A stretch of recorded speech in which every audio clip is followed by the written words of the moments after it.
What a majestic day we are having at the 7th round of the IIFL Wealth Juniors Under 13.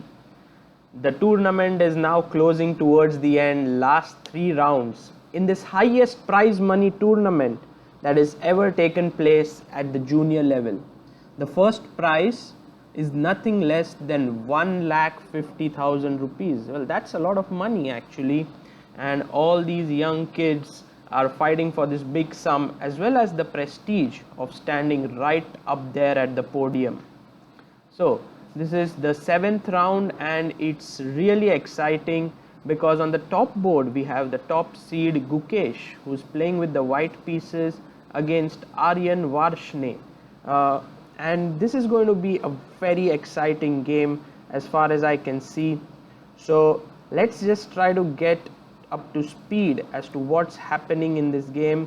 First of all, I would like to also know if any of you are there online, if you can hear me properly, everything is fine, just let me know. Okay, so Gukesh, who is playing with the white pieces, opened with the game with knight f3, and that's what he usually does. You know, he is very good at this King's Indian stuff. G3, bg2, always gets his king castled, and this time we had the solid variation of the Grunfeld, so a very solid line. Not going to comment much on the opening because there were many possibilities for both sides, but you know, after move 20 we have reached a position like this, and Aryan plays the move b5. Bishop d4 was played, and this is where things are headed. I think Aryan played the move queen to b4. Now the question is, what exactly is white going to do against the dual threat of queen into e1 and b into c4, because b into c4 is going to win a pawn over there, and I really don't want to be playing something like rook b1, because after takes, maybe I can even take here, but it's also possible, I guess, to just take the pawn on c4. There are no tricks with queen b8 check in the air because bishop f8 and black is doing fine. So I have a feeling that this game is going to end in a draw after something like bishop c3, queen c5, bishop d4. It's quite possible that this is what is going to happen. Well, I don't know if this Zoltan is online and he says all is fine, so thanks a lot for confirming. It seems like the top board in the under 13 section is heading towards a draw right now, unless there is something in there for white, because after queen b4 this is the position that we have on the board right now. Well, I mean, you need to defend the rook somehow, but I know Gukesh doesn't like to draw so easily, and also he's the higher rated player, he wants to fight on. So I'm thinking of what if just bishop c3, queen c5, and here trying to deviate a bit. For example, what if I just take on b5? Now this is possible. You can't take with the pawn because the rook is hanging, so you might have to take queen into b5. And here perhaps the move e6 comes into consideration, because you are looking at this bishop, and after bishop takes c3, pawn takes f7, king f7, queen c3, I think white has a small edge over here. So perhaps Gukesh might just repeat the position once after bishop c3, queen c5, and then go for this c into b5. Right, so still a lot of play, and the good thing about this under 13 section is that these kids don't really want to play for a draw. You will hardly see short draws, always fighting right until the very end, and that's really good. Pranav, we confirms that it's live, so we are also live in the in the venue right now at Mount Litera. That's good to know. A lot of people can watch their games, especially the parents, anxious parents who are wanting to know what's happening in their kids' games. Well, I can assure you that I wouldn't be as good as the engines that you are looking at, but I can provide you the human touch, what your children might be thinking on the board, because I think this is more important. Many times engine suggests a specific move, and you think that that's the best move, but humans think in a different way on the chessboard. So this is what I would be happy to provide here. So first board is, let's say, equal or just slightly better for white. That's what I have a feeling for now. Let's move to the second board, and this is the interesting battle between Pranav, who's playing white. Pranav, the winner of last year's tournament over here, and he is facing Srihari LR. So Srihari is an upcoming player from Chennai. You see a lot of these young kids are coming up from Chennai because of the culture there. I mean, I just recently got to know that Gukesh, Pranav, all these people used to learn from a coach named Pranav Anand in Chennai, and they all would sit together and for hours at the coach's place and work on chess together. I think this really helps when you study chess together with your friends, when you are learning it over there, then you are also becoming much better at the game, because you don't have to be forced to study. Your friends are going there, you go there. So that's how so many champions are coming out from the city of Chennai. The same for Chess Gurukul, which is Ramesh's academy. You see there's Pragnananda, Arvind Chidambaram, Murli Karthikeyan. Now all of them, when they work together, they like to go to the place to work. Right, so Gukesh opened with NF3, and the same way Pranav also played knight F3, and Srihari went for F5. Now this is a little bit of an aggressive attempt, because white could just transpose to the Dutch defense with D4, but what I personally like is this move D3 here, because then you are angling for E4 directly, and then the Dutch players are not so comfortable. Like knight F6, E4 is a very good gambit. That's what I have at least studied at some point. Here white gets excellent compensation. Once I think in a recent tournament my opponent played knight C6, and then I played D4, and of course I wasted a tempo with D3, D4, but I was trying to prove that the knight on C6 is not so well placed.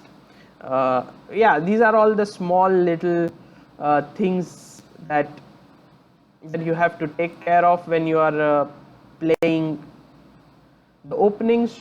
But Pranav was, he had a plan to play G3, BG2, and he continued with it. So bishop G7, D3, castles, and he went for this pawn sacrifice with E4, although it's not really a sacrifice, because if you take and knight E4, then queen D5 check just nets a piece. So D6, EF, bishop F5, and here I like the move D4 because I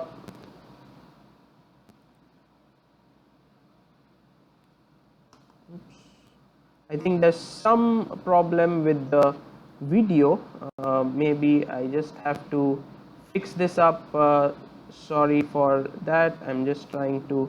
Meanwhile, I think we can have a look at a small video that was prepared by Amruta just yesterday, and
So welcome back everyone. I hope that there was some bit of, you get a flavor of what's happening over here, and we just wanted to show you that. So just getting myself back on the video feed. Yeah, sorry for this. Okay, so we are looking at this game between Pranav and Sri Hari right now, and Pranav is having he played this move d4 over here, which I liked very much, and Sri Hari continued with Queen c8, which was the idea was to exchange the bishop here on h3, but then came Rook e1. Now looking at the e7 weakness, knight went to c6, c3, and it continued with King h8. I was wondering if d5 was any good over here, because in a way you are now looking at the e7 pawn, but then comes knight d4 with an attack on c2 as well as d5. This is not something that white would really like. So c3 solid, king h8, bishop e3. Maybe perhaps I was also thinking of putting the bishop on f4, much more active spot for the bishop, but it doesn't seem to be such a great idea, because then later on perhaps Pranav was afraid that e5 would come with a tempo. So he went for the move bishop e3, which was more solid. Over here bishop e3 was played, and then came e5, d5, knight e7, c4. Now we have a King's Indian type of a position, and after bishop g4, queen b3 was played. So I think this is where the position stands right now, and well, we have to see what's if any other moves have been made in the position. Yeah, bishop, queen b3, h6 was played by white, and after that the next move was knight f d2 and bishop h3. So what's going on here? White has not developed his pieces yet. Black has played his bishop to h3, a very unconventional kind of a position. Well, if you ask me here, first thing that could come to mind is what happens if I take, just take this, queen takes, and pick up a pawn. Of course this doesn't look so good, definitely, because you are just leaving your king all alone on the king side, so not the best of ideas, but still it seems like, how do you take advantage of this fact? Like knight g4 is possible now, threatening a mate on h2. I can play knight f1, and the next point is, I think this is what Sri Hari is planning, to go knight f5, and he has all these pieces nicely placed against the king side. There are threats like knight into e3, fe3, and then take this guy on f1 with a check with a mate on h2. So that might be very dangerous, I think, to pick this pawn up. I don't think Pranav would be looking to do that. One of the biggest advantages that white has in this position is the control of the e4 square. If you can get your knight to c3 and the other knight to e4, this might well be a good position, a good positional edge for you. So I have a feeling that white should continue knight to c3 here, and after bishop g2, king g2, something like knight f5. You don't really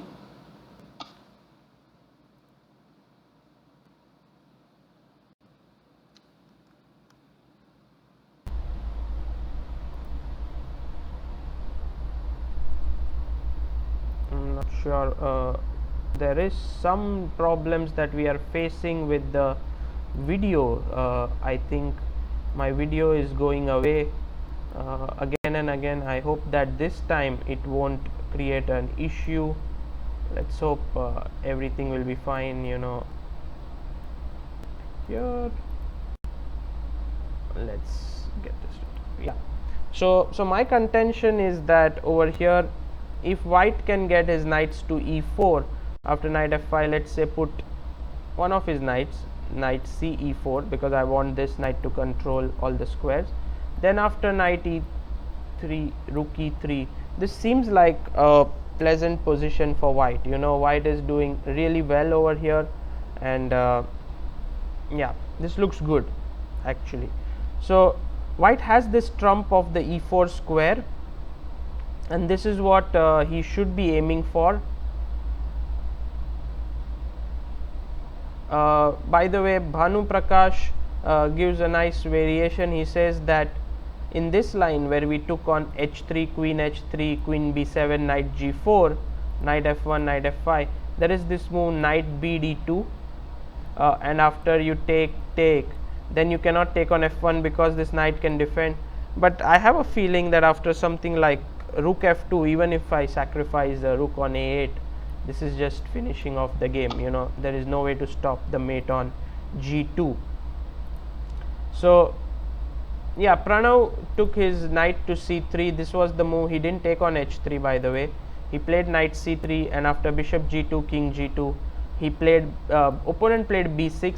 I have a feeling that white has a small edge here, because the knight on e4 is so nicely going to be placed, and then you can always get your queen back, let's say to e2, to keep everything safe, and then start your queen side play with b4 c5. Interesting position. By the way, we have some questions from our viewers. One of the question is Bhanu Prakash, who asks, who is your favorite player? I think I was asked this yesterday, and as I said, it's very difficult for me to answer this. I've seen a lot of top players from close, and every time I think of it, I feel that there is some quality in one of these top players which I like so much. For example, Wesley So, for his meticulous preparation, he prepares so hard. Anish Giri for his love of the game. Magnus Carlsen for being such a wonderful practical player. I mean, he's just so good at playing unknown positions and really very strong. So there are all these different qualities that I love in players, and it's very difficult to pinpoint a single one of them. Of course, Vishayanand, the timeless classic, keeps winning World Rapid even at the age of 48. He's coming here in 2 days, and I hope that all of you who are nearby, live near here, will come and meet him, because this is really a unique opportunity. Such a legend coming to the city of Mumbai. Now, moving on, by the way, I'm just going to check before going to the next game if any moves have been played. Yeah, Pranav did play the move after b6 f3. Again, a fine move according to me. The only thing that white has to be careful about is the knight jumping from f5 to d4, because that's the black source of counterplay. But apart from that, I mean, this control of e4 square gives him a very nice edge. So what do we have on the next board? I think it is the game between Nikhil Magiznan, I hope I pronounced that correctly, and Jubin Jimmy, and both of these guys, again, very talented youngsters.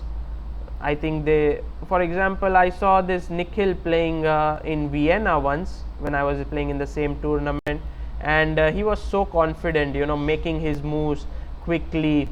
A very cute little boy. Jimmy Zubin I saw in the National Under-11, again a talented young kid. So let's have a look at what's going on in their game. Nikhil, as always, starts off with something which is not very orthodox. He plays b3, and we have the current position here. Well, wow, what is this? So let's just go back a few moves.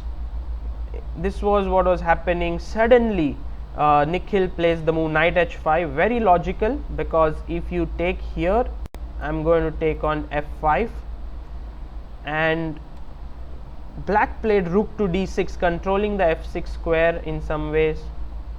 e4 came, so it seems like the initiative is in white's hands right now.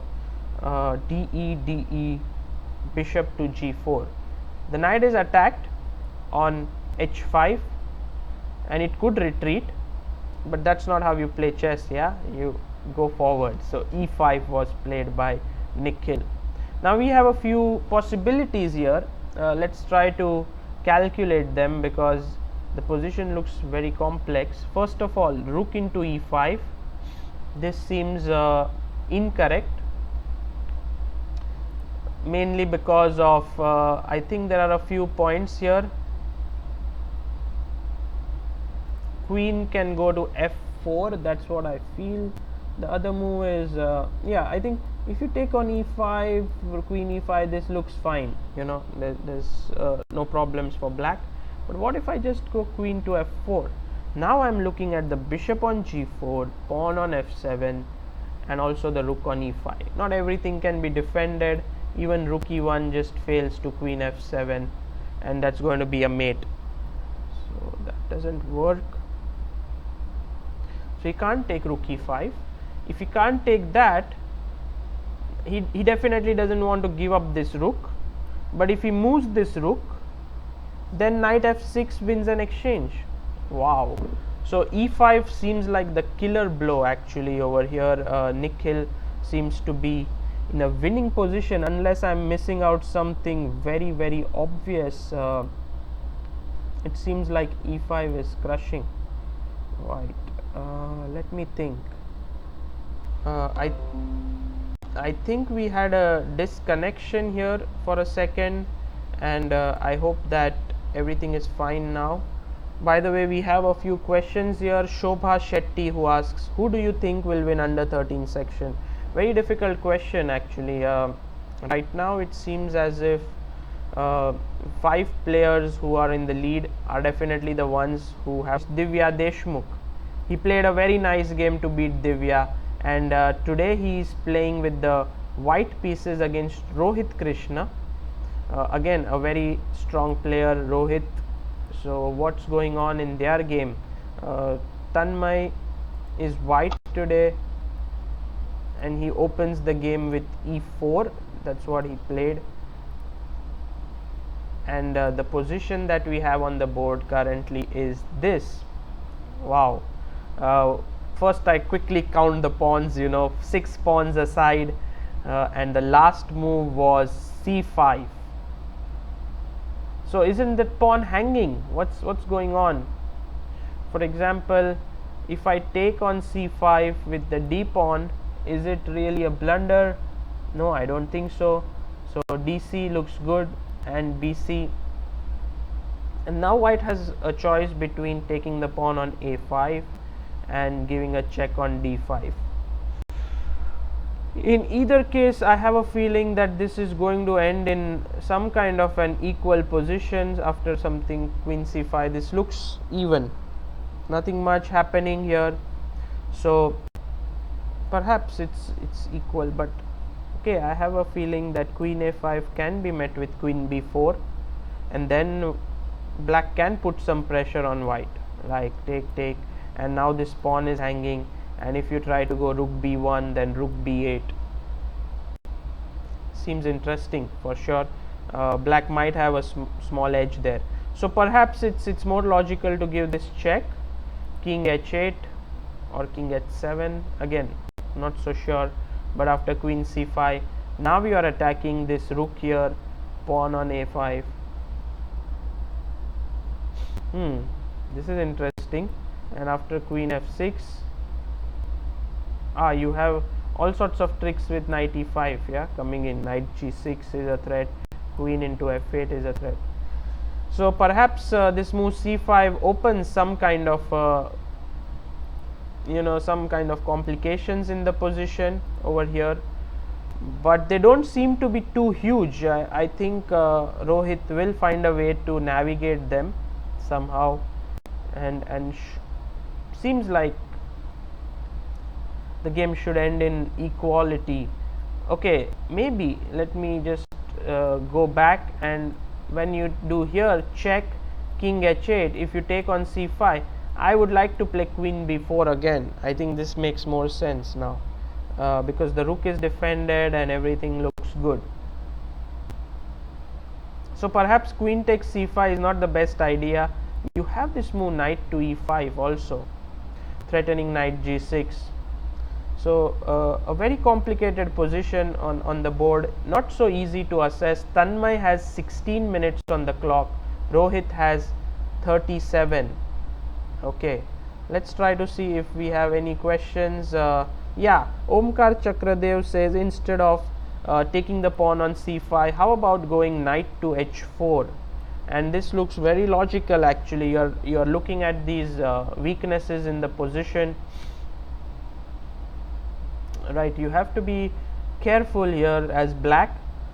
The natural reaction is to go back. You go back and you say, okay, all is safe. You attack the knight on h4. Maybe this works. That's why I don't like the knight going to h4. Queen coming back on f6 attacks it.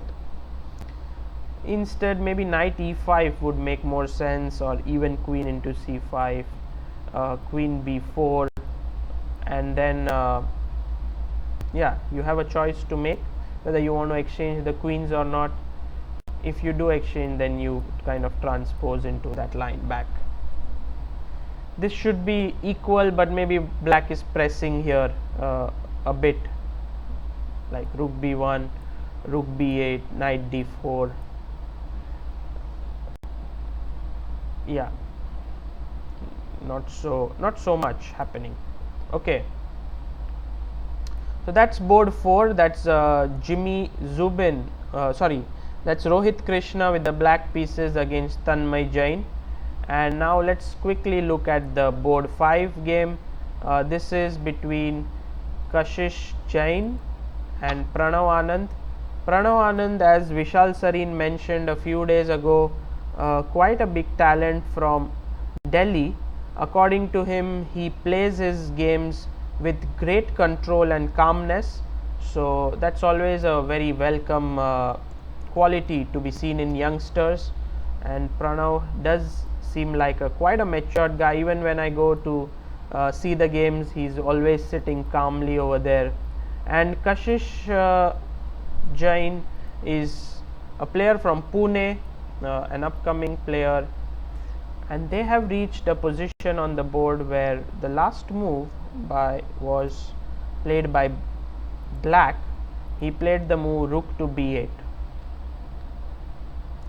Now the question is, can you take this pawn on a6? I don't think so, because rook b6 traps the bishop. When you start analyzing these positions, you kind of realize that it's important to understand how to start your analysis. And here it seems like you must make the obvious moves first, bishop into a6, and then see what's happening next. Now maybe white has to save this bishop, or he could jump in with rook to d7. I don't really like this rook jump, but perhaps it works. So this is one possibility here. I mean, maybe you have something like knight f8 and then rook to c7, or perhaps even you could come back here because the bishop on c5 is hanging. Yeah, it's possible to do this, but Pranav went for the move bishop d5 over here. White has the bishop pair. Black is very solid. I have a feeling that this will be even. I mean, small edge for white for sure. That's for sure, because you are threatening moves like bishop into e6 and rook into c5 over here. So quite possible that white will be able to get something here. Let's see if we have more questions. Satnik Mukhuti and Omkar Chakradev both agree that in the previous game that we were looking, knight e5 was a better move than knight h4.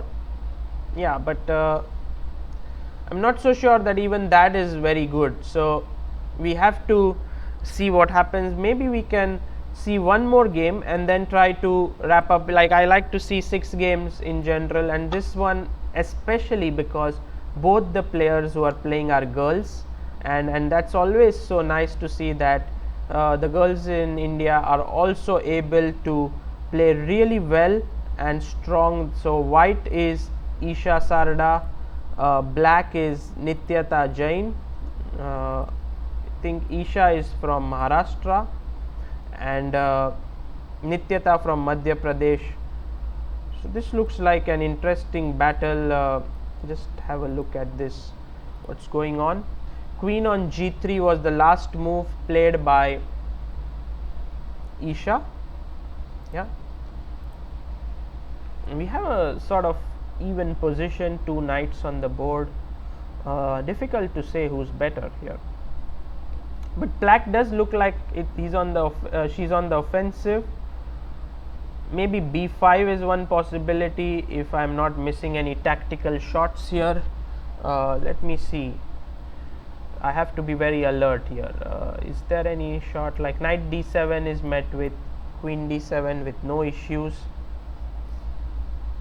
And if you took on b3, ab3, the c3 pawn is slightly weak, but right now the queen is defending it, so it doesn't look so bad for white.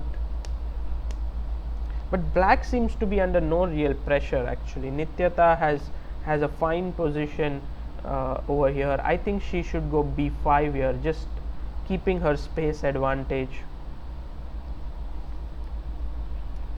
I don't really see any other moves actually. Yeah, there is one more possibility of knight to h5, because now you are attacking the queen, and let's say the queen moves, then you can win a pawn here. That's interesting. But maybe there is queen to g4, and now you cannot win a pawn because after rook e5 the rook on c8 is hanging. That's nice. So queen g4 is a possibility, and perhaps white can then black can then just go back to f6. You come back, knight h5. Do you see this repetition taking place? Maybe, you know, this is a possibility that could take place.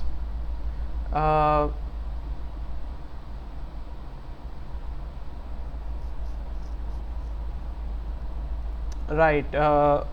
One more position over here. So these are the top 6 games that we analyzed for now, and we have some.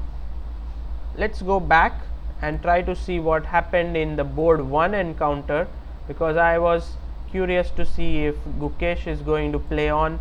No, he did not play on. That's a small surprise for me, because the fighter he is, but he played 2 long games yesterday, and I think he was already very tired. So after bishop d4, queen b4, the players agreed to a draw, bishop c3. So interesting decision by Gukesh. That means we have maybe we have this game over here, the interesting game on board 3, which I judged as winning for Nikhil. Let me just quickly see what happened there, because I don't want to be proved wrong. Just a second. Yeah, knight takes d6. This is the position, seems completely winning for white. Exchange up, no real compensation. King is also exposed. Queen is jumping into g5. I think Nikhil would be one of the sole leaders if Pranav or Sri Hari would not be able to win. So the interest now shifts to the board number 2, which is Pranav, who's playing with the white pieces against Sri Hari, and we have this position with queen b5. This is what we were discussing. White has this hold on the center, and with his knight on e4, black jumps with his knight to h5. He wants to attack, like there is no other way, and Pranav wants the queens to be exchanged. So if the queens are exchanged, he would be really happy with knight b5. I mean, This is all that he wants. But how do you avoid the queen exchange? That is also a question. Can you go queen f5? I like this move queen f5 because right now this g4 fork is not really working, and okay, Aditya Jambekar says, can we play f4? Aditya, in which position? Can you please tell me? Because I'm sure you're not talking about this position. f4 seems like a very bad move. Queen into b5, knight b5 is good. So queen f5, this is what we were analyzing. g4, knight jumps to f4, and this is what black would want according to me. So queen f5. Now what does white do here? That is the question. I am looking at some sacrificial possibilities in the position with knight f4, gf4, ef4, opening this bishop up. You know, oops, the bishop went a little wayward. Bishop up over here again. What's wrong? Yeah, now I'll get this right. Yeah, bishop here. So yeah, what should white do? That is the question, because his queen on b5 looks a little silly there, doing absolutely nothing. So perhaps if there is no real threat, then queen a6 looks like a nice move, probing in, you know, queen to b7.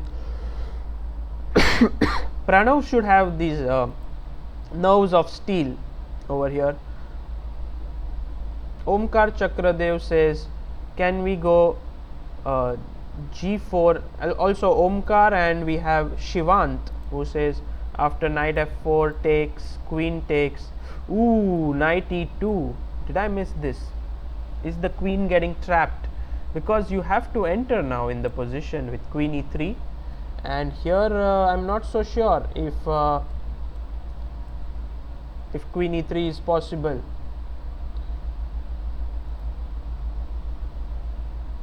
Now e2 is hanging, by the way, and rook f2 could be possible. Then you have to consider rook into f3. Ooh, looks dangerous. Knight g3 maybe, or knight c3. Yeah, so that's possible thing. Before g4, knight e2. Okay, so Omkar and Shivant both suggesting here the move knight e2. Yeah, now this makes more sense actually, because you want to play g4 and not really let the queen enter in, right? Because now g4 becomes a real threat, and then the question asked is, where can your queen go? So, and also now knight f4 check is impossible, because I just take and play knight f4. So this is a very good decision by I mean, knight e2 looks like a very strong move. So I don't think you would want to go back, because g4 again looks very good. So queen f5 in general doesn't seem like the correct way to play then, right? I want to see if Pranav Srihari has not played his move. So queen b5 looks good actually. So guys, this is how things are standing right now. Kashish Jain has a slight better position against, Pranav Anand has a slightly better position against Kashish Jain. Nikhil is winning against Jimmy Zubin, and in that game against Rohit Krishna, which we were analyzing over here, this is the position. Rohit Krishna having the white pieces, black pieces against Tanmay Jain. Rohit is a pawn up, but Tanmay has just put his rook to e7. So what's going on here is the question. I think white is doing black is doing fine here, but white is threatening queen c7 here and putting pressure on this pawn.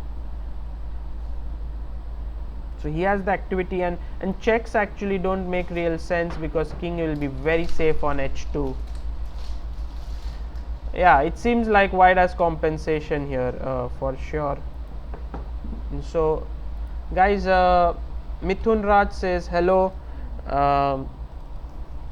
He asked me to suggest a book. Well, there are a lot of books to suggest. As always, I'm going to stick to my suggestion that Silman's Reassess Your Chess. In case you have already read that, then do tell me, I can make the next suggestion.